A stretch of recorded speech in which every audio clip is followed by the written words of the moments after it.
Communication, marketing, recrutement. Vos besoins ont des solutions vidéo avec Décideur TV, le studio. Bonjour à tous et bienvenue dans notre duplex bourse du mardi 7 janvier 2014. On se connecte tout de suite avec la salle des marchés de Bourse Direct et notre expert Frédéric Garcia. Bonjour Frédéric. Bonjour Nicolas. Alors ce matin, la Bourse de Paris a démarré en léger repli avant de céder la place à une hausse timide. On vient de recevoir les chiffres sur l'inflation de la zone euro. Pouvez-vous nous en dire un peu plus ?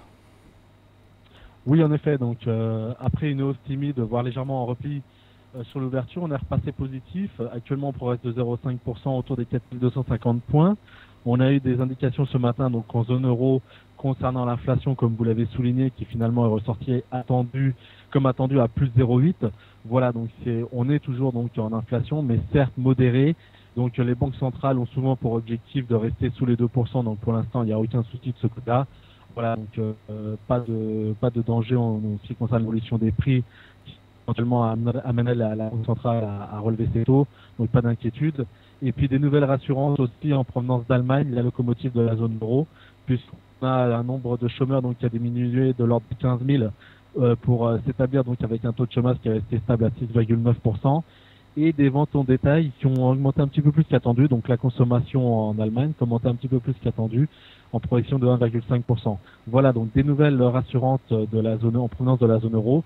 Et ce matin en Asie, on va souligner aussi que le Nikkei, après la correction qu'avait connue hier lundi, cette correction forte, on s'est un petit peu ressaisi. Malgré tout, on a perdu 0,59, tout simplement dû au fait que le yen continue à se renforcer contre le dollar. Voilà, donc pour l'instant, donc pas d'inquiétude sur les marchés et des nouvelles plutôt rassurantes en provenance de la zone euro et notamment de l'Allemagne. Alors dans ce contexte, quels sont les supports et résistances à surveiller aujourd'hui ? Alors pour l'instant, donc sur l'indice 4250, donc c'est le niveau actuel.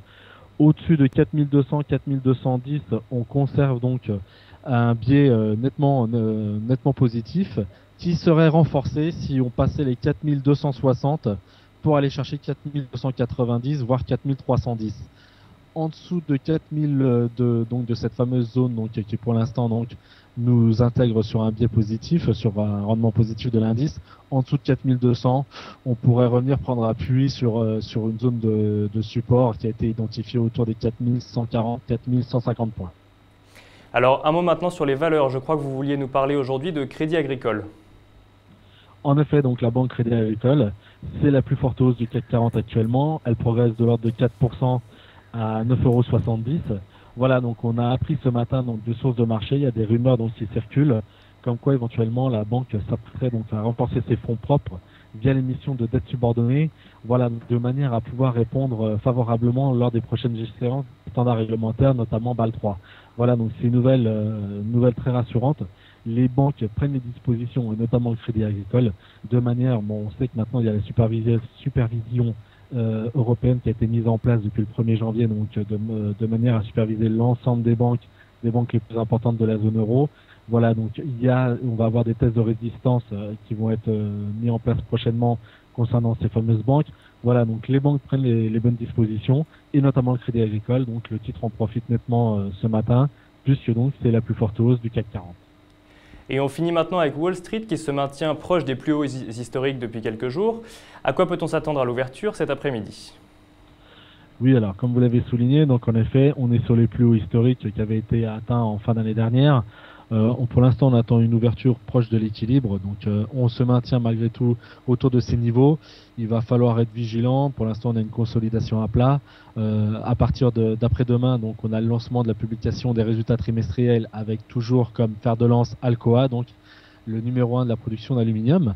Voilà, donc on va surveiller très très près les résultats et surtout donc du 4e trimestre 2013 et surtout les prévisions annuelles, puisque les marchés donc anticipent une progression des indices du fait qu'il y aurait une progression de ces fameux bénéfices annuels. Attention donc de ce côté-là, et notamment il faut aussi souligner que le PE, donc le PER, le prix donc du marché actuellement, donc bénéfice par le cours par bénéfice, est relativement élevé aux États-Unis. Il est autour de 16, donc on est un petit peu au-dessus de la moyenne historique. Il faut faire attention, voilà, toute déception pourrait être sévèrement sanctionnée.